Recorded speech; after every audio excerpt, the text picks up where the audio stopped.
the Bats by Emma Reynolds. Amara really loves bats. When Amara was very small, a bat got trapped in the attic of her old house. Amara asked if she could hold the bat, but her mom and big brother Samir told her they should wait for the wildlife rescue team. They would know how to handle and look after the bat safely.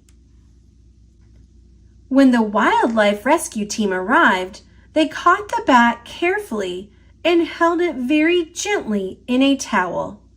Amara got to see the bat's fluffy face, beady eyes, and delicate wings up close. Some people are afraid of bats, but Amara thought they were so cute. Part of her wished she could keep it as a pet, but Amara knew the bat would be happier out in the wild, where it could fly around and be free. Ever since then, Amara has loved bats. Her favorite thing to do is collect all the bat facts she can find and write them in her notebook. Mom, did you know that bats are nocturnal? That means they're awake at night. They hang upside down like this, and they're the only mammals that can fly.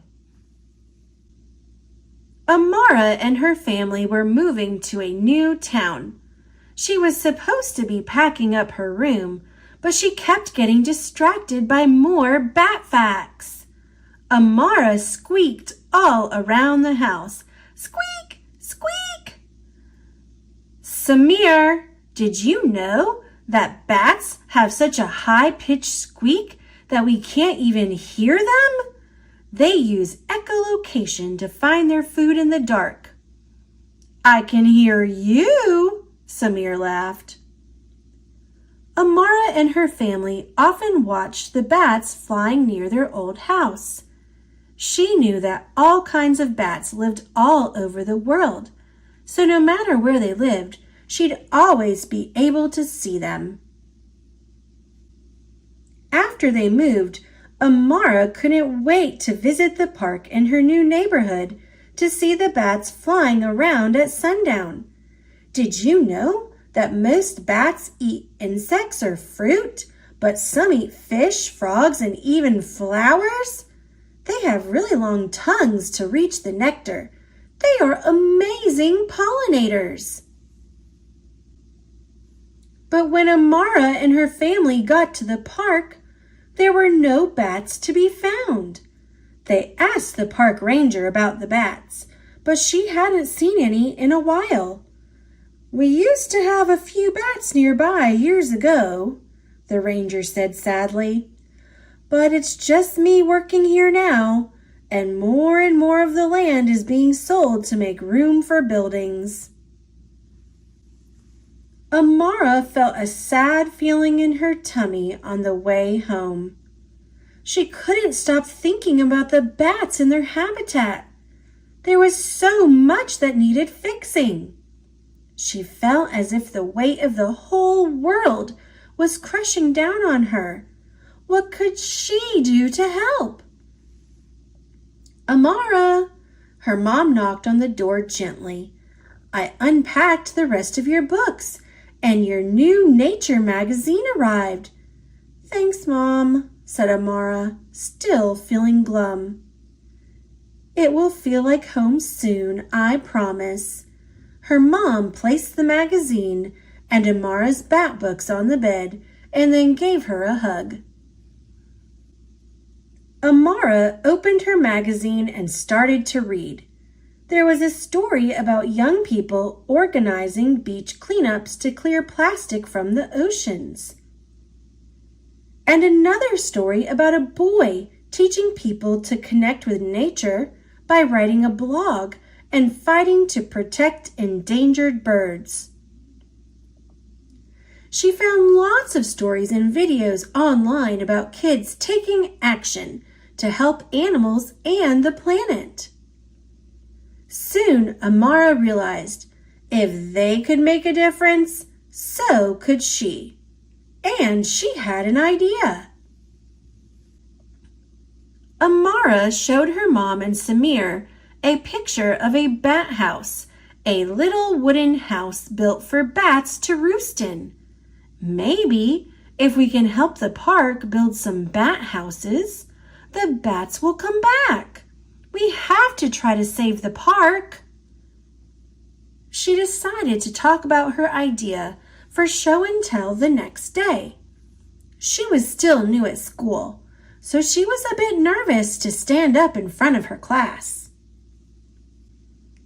But Amara didn't have to worry because her classmates really wanted to help. They started to tell her about their favorite animals. Jasper loved tigers, and Lucy loved pangolins. Their favorite animals were endangered too. When Amara told Jasper and Lucy more about the bat houses, they had some great ideas. "We could have a bake sale," said Jasper. "And paint signs," Lucy waved her paintbrush. "What if they could build a nature reserve in the park so that lots of wild animals would have a home in the city?" Amara felt inspiration bubbling up inside her. She loved a challenge. The entire class painted signs and baked cakes to raise money for the nature reserve. Amara's new friends all wanted to help the bats come home. She was so happy.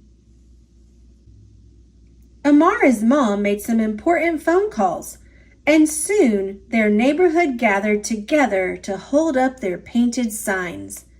It was hard work, but eventually people listened. The park would get its nature reserve. Over the next few months, volunteers helped make a bat-friendly sanctuary, a wild place where nature could flourish in the park. They made a new pond and planted flowers that smelled nice at nighttime, so lots of insects could come for the bats to eat. Bat houses need the perfect location with enough sunlight placed at least 12 feet high. Let the grass and local plants grow wild. Avoid using pesticides. Grow hedges to help bats navigate and give other animals a home. Many bats love eating insects, and ponds help attract lots of them.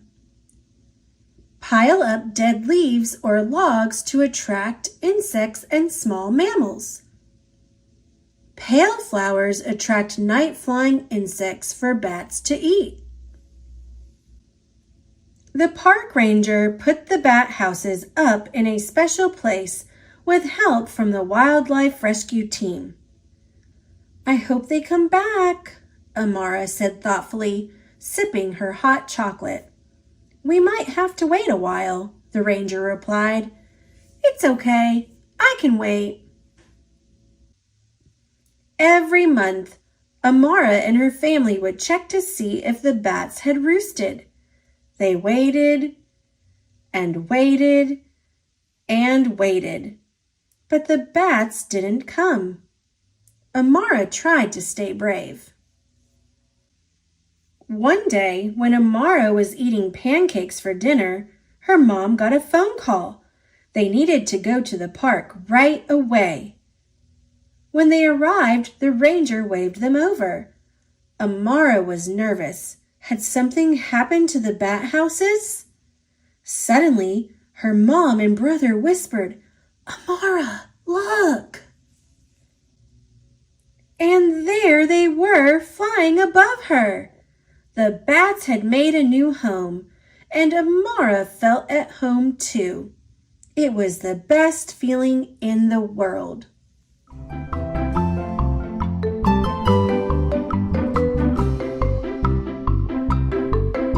Thanks for watching.